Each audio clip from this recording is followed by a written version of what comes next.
The Vision Hunt decree.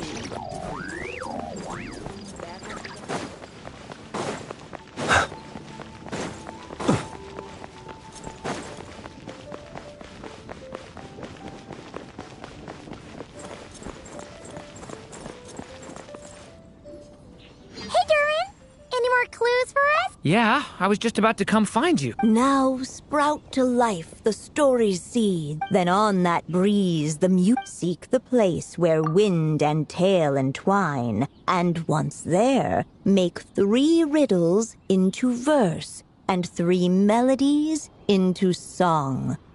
For in poetry and song will this story start to blossom. Come on! Another riddle? All that talk about wind and melodies? What do you think the answer could be?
Care to elaborate? Wind? Music? You mean Lord Barbados? Albedo introduced us when I first arrived in Mondstadt. I mean... It's better that it's out in the open anyway. Now.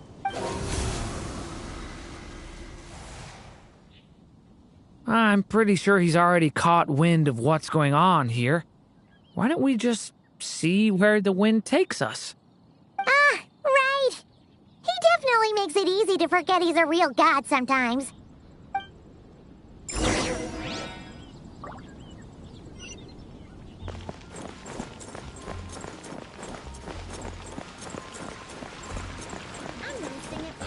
It's all for my daughter.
Transfers of supplies must be reported. The Vision Hunt Decree. Did something bad happen here?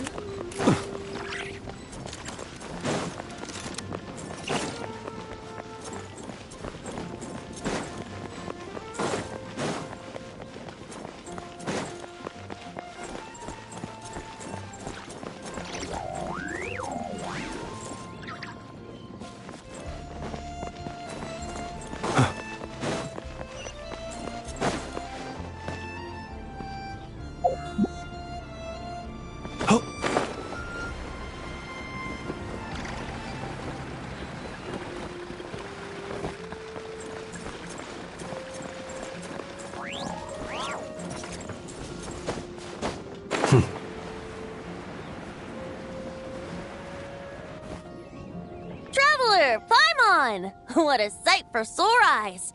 Ah, and the little dragon from the fairy tale world. I heard your voices calling out to Sorry to disturb you, Lord Barbados. disturb me. Not at all. To tell you the truth,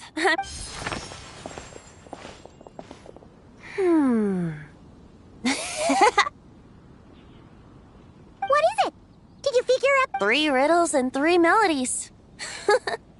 That sure takes me back.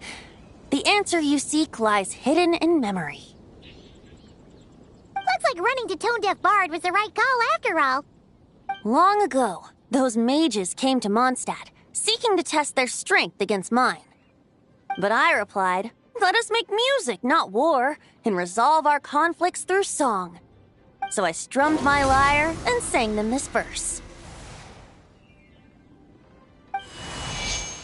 Oh wind, welcome now, my guests. Pass through verdant leaves unseen, where shape your formless self may take, and offer up a graceful scene, a fleeting gift for welcome's sake. Leap at the edge of a sea of clouds, where land meets sky and sky meets ground. There frighten off the noisy crowds and bring my guests a calm profound. Fly beneath the stars up high, where mortal noise is swept aside, that my dear guests with starry eyes may share the dreams they hold inside. Now go to where I vowed to keep a quiet spot for them to sleep.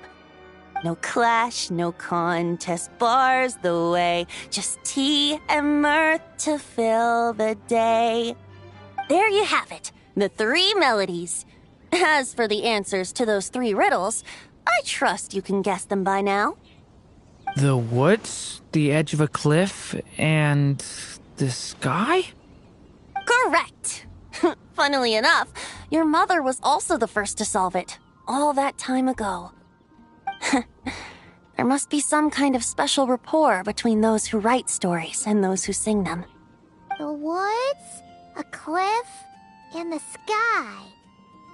Oh! So that's where it is! I suppose the spot that answer points to is where you're headed next. You should know, after solving my riddle, the mages even accepted my proposal and made that location their official meeting spot. And going by what your book is suggesting, once you found it, you might want to try playing the melody I just shared with you. Guess you can be pretty reliable when it counts, huh? Great Animal Archon? Thanks for the help, Lord Barbados. Still got questions for me, huh? Yeah, you must have read countless tales in your time, being a wandering bard and all. In your experience, why might an author consider a story unfinished? Unfinished? Well, I guess if there's something left to accomplish in the story, or, if the last line goes, "To be continued." Huh? Wow, your helpfulness lasted for like 1 second. In all seriousness, I would think the answer to that question lies in your mother's story itself. It's not my place to pry any further. All right then, we should get going.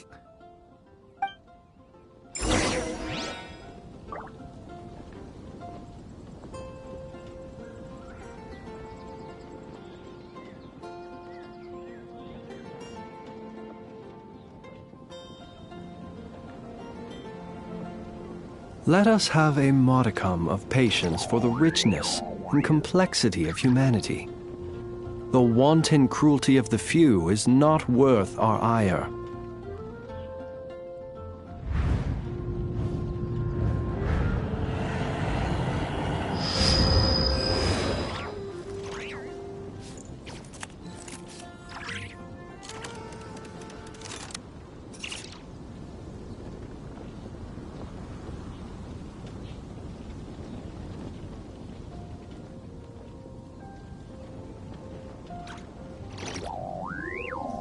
People ought not be so frightened of ghosts. They are merely talking shadows, chattering away endlessly about their past affairs.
Let us have a modicum of patience for the richness and complexity of humanity. The wanton cruelty of the few is not worth our ire.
People ought not be so frightened of ghosts. They are merely talking shadows, chattering away endlessly about their past affairs.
Perhaps these treasures might be of utility to you on your journey. Please, I insist.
need to play the 3 melodies, and we should be able to gather the memories for the next chapter, right? A musical performance.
Even a war that shook the world could not halt the witches' gatherings.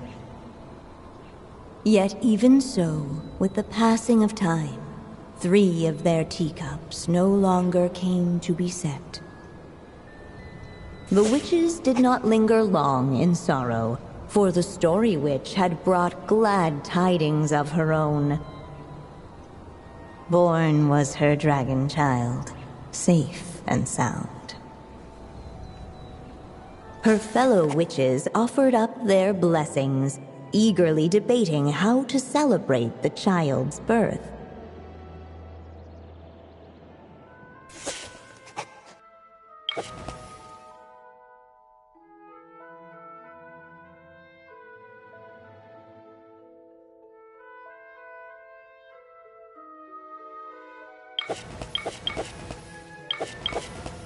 In the end, they settled on the most vibrant balloons they could find.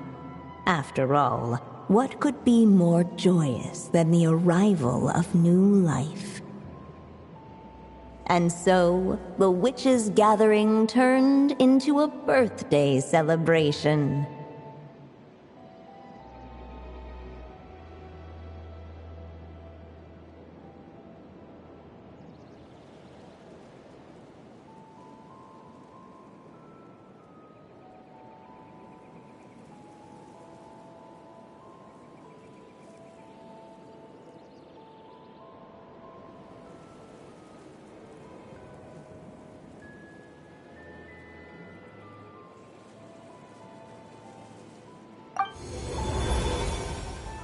So, we're back in the story world, huh?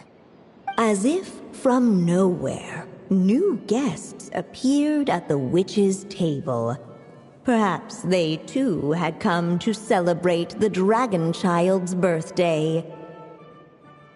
Yet while everyone else was busy thinking about what kind of gift to offer, these three seemed to have come empty-handed. Hardly the recipe for a warm welcome to a birthday party, now is it? A gift? Hey, what's this all about? We only just found out this was a party. While the guests voiced their complaints and grievances, perhaps they should have been wondering what kind of gift to give instead. So, we need to bring a gift to advance the story? Ugh, but where are we supposed to get something like that? Perhaps it would be a good idea to have a look around. Why didn't you just say so?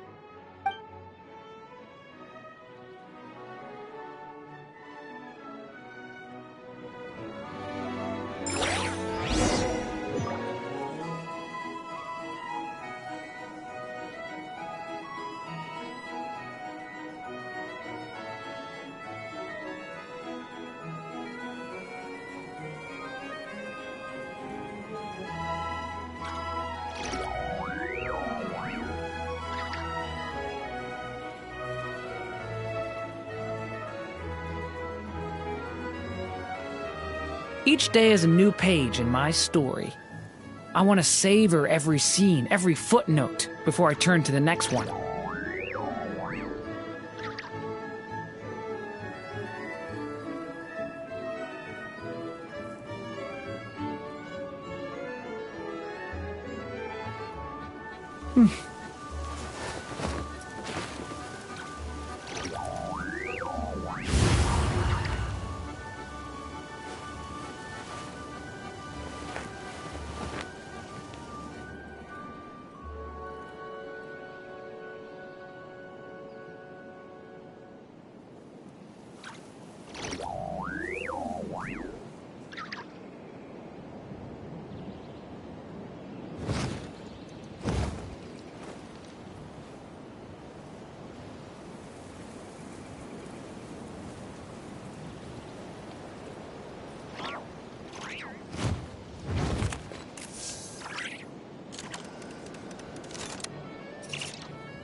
I still have so much to learn about human interactions. Like, where should I put my hands when I'm nervous? I just really want to make friends with everyone.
Can I stop here and play? I mean, take a stroll.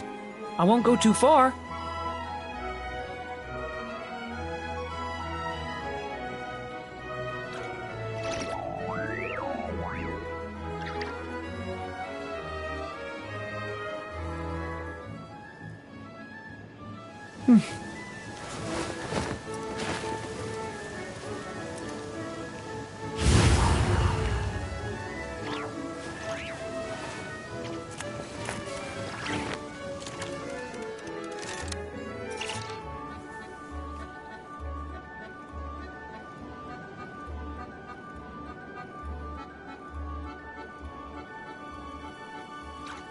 I still have so much to learn about human interactions. Like, where should I put my hands when I'm nervous? I just really want to make friends with everyone.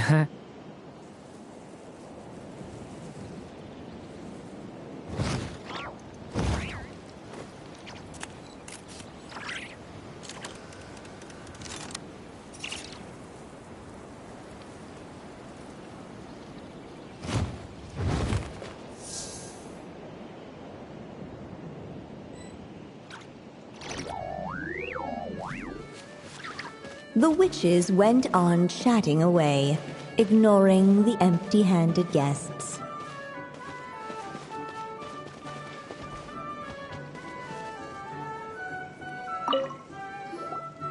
Hey, is that the other Durin? Hey, Mini Durin!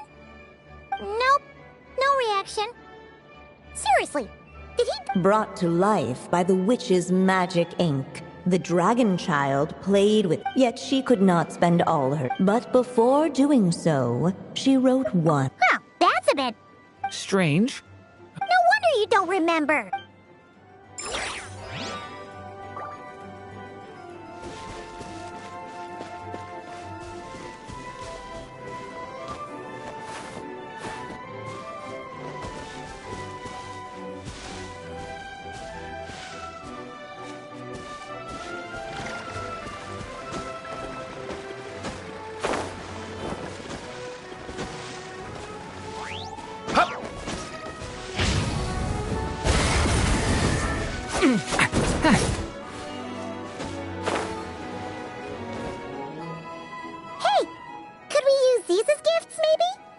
At last, the guests found. Guess that's a yes then. Still, the guests wondered, should they put a warrior's sword in his hand or perhaps a wandering hero's slingshot, or maybe even a scholar's tome, and the chance. Okay.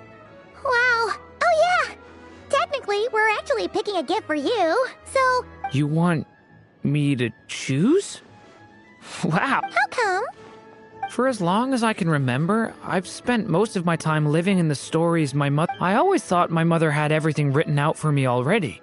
Just like the toy figures in Constellation. What did I want? Sounds like this is... It's been a while since you left Simulanka, and... Then let me give it some thought.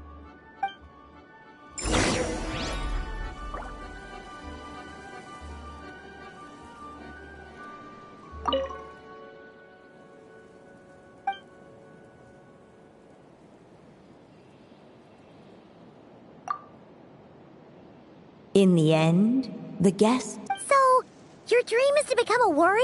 I just really want to be able to... If my time in Nodcross, as long as I can help people, that's enough for me.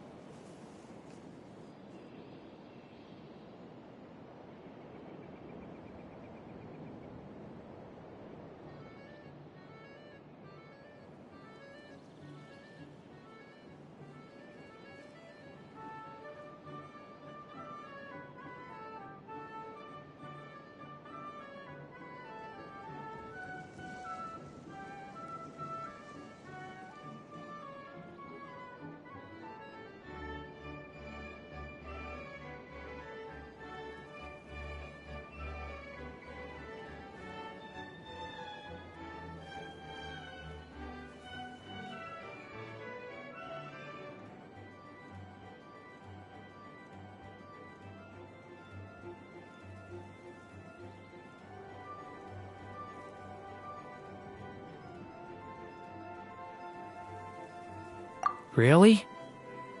But I don't think it's enough.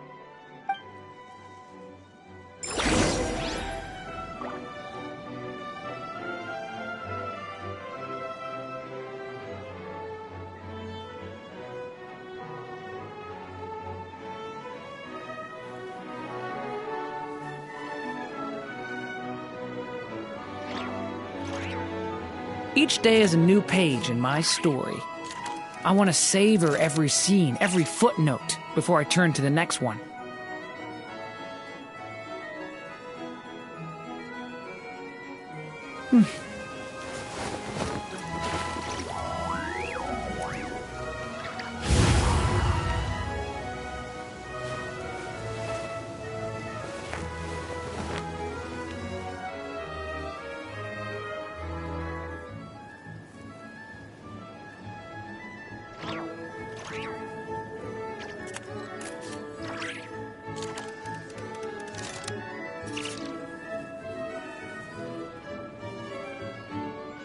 I still have so much to learn about human interactions. Like, where should I put my hands when I'm nervous?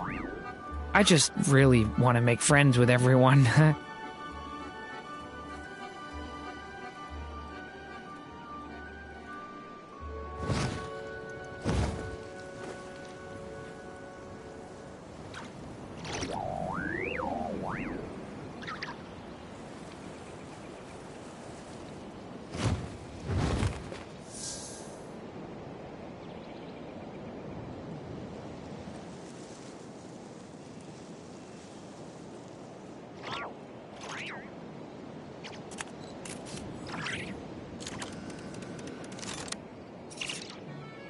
Can I stop here and play? I mean, take a stroll. I won't go too far.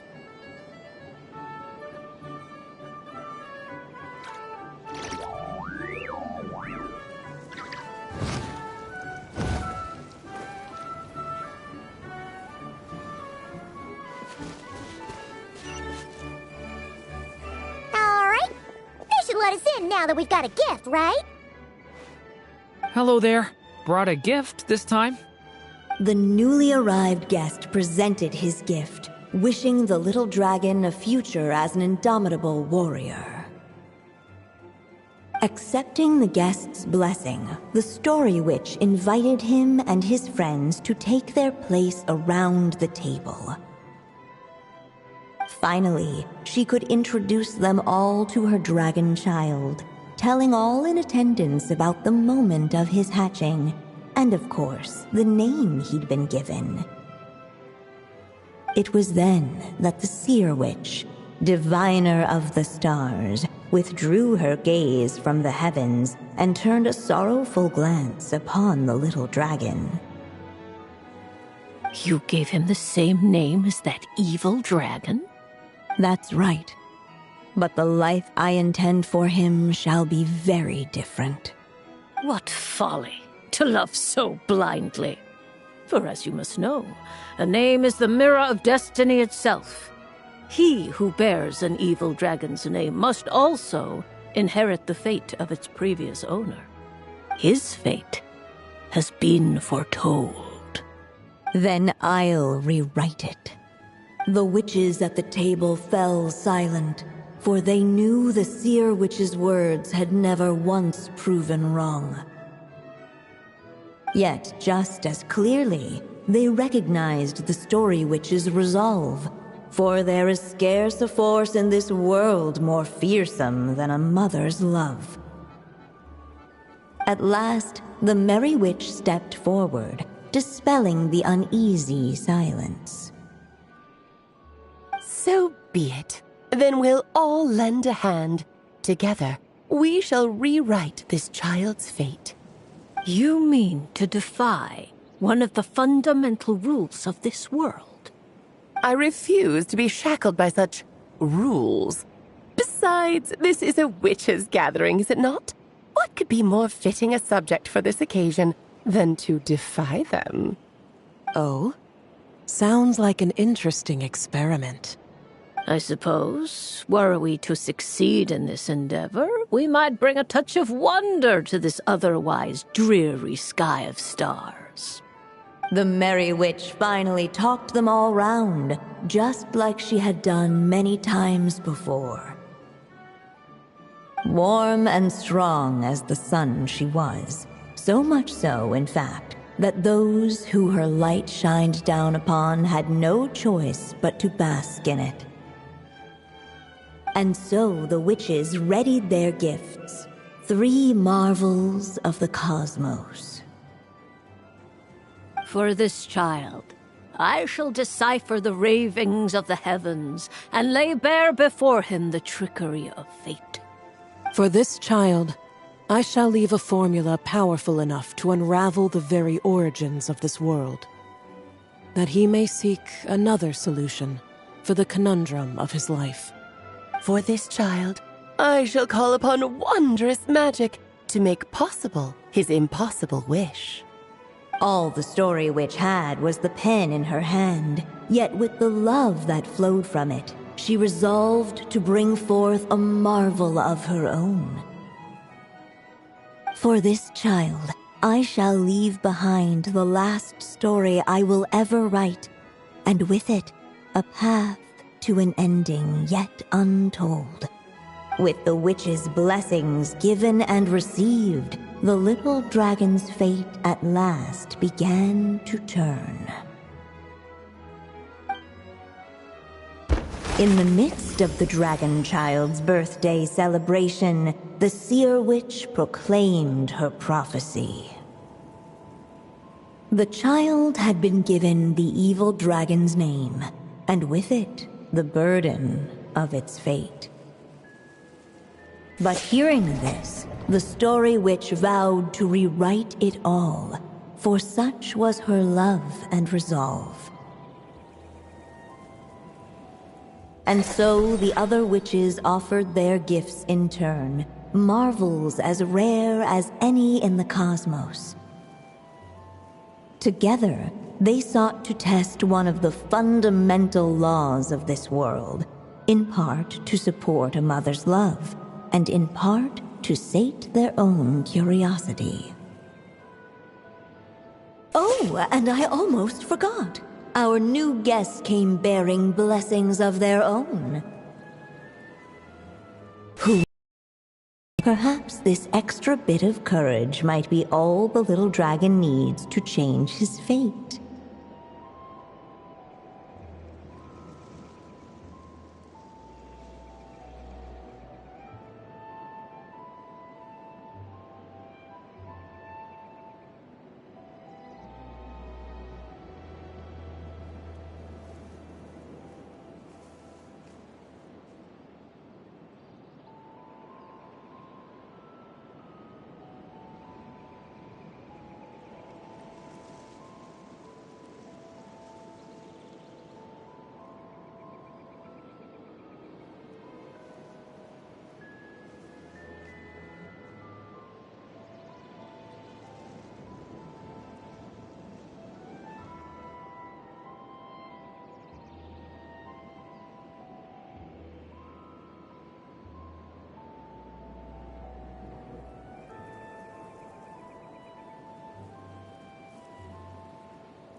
Looks like we've completed this chapter, too. Those witches in the story were the mages of the Hexen Circle, right?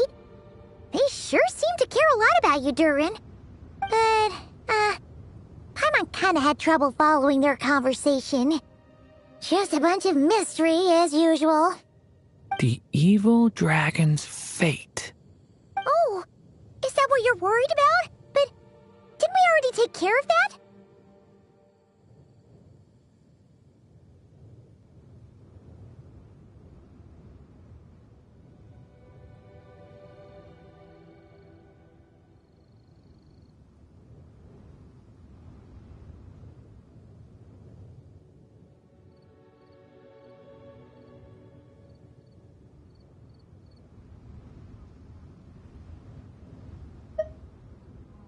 Ah, the mages must have had a hand in that, too. Also, I was just thinking, which part of the story are we even meant to be completing? Oh,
it feels less like we're filling in the gaps and more like we're adding something new altogether. But we use the ink, right? And the book hasn't given us any more clues, so that must mean our task is complete. At least for now. Yeah, I guess we're doing something right.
Maybe I'm overthinking things. It's just, this is my mother's final wish, so I don't want to mess it up. Anyway, thanks for all your help. I'll let you know as soon as the book reveals a hint about the next chapter. Okay then. See you in the next chapter.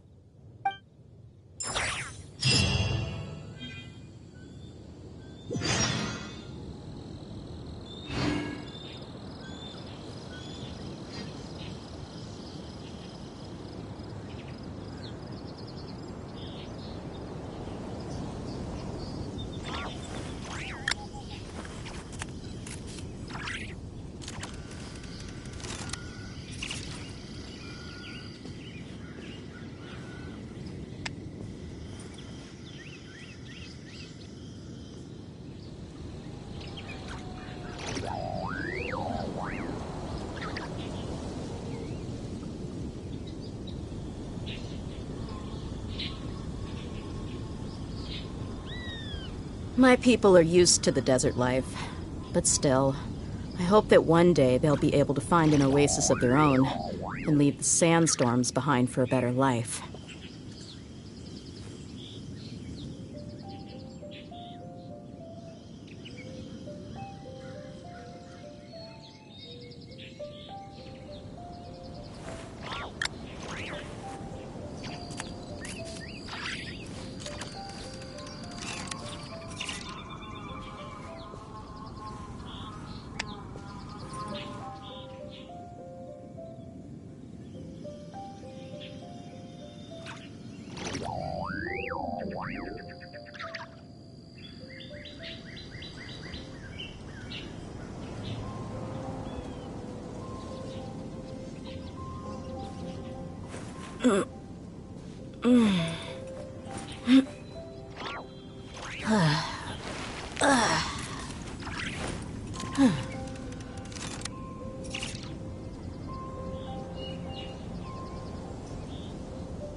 The desert's a tough adversary, but at least it doesn't hide anything.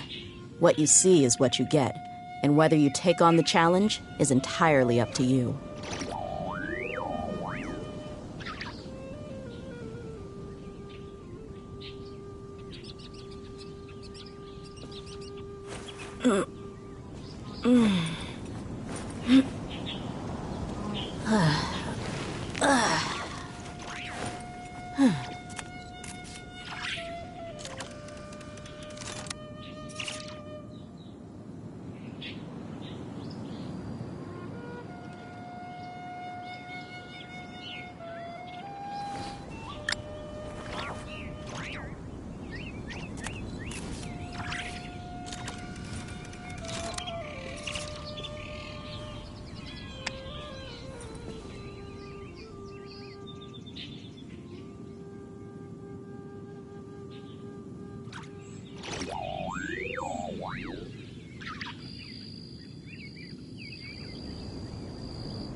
We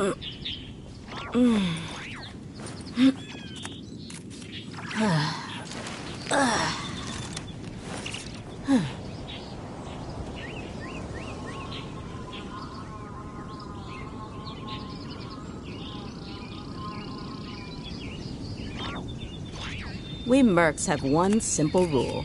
Whoever pays the most is your new boss.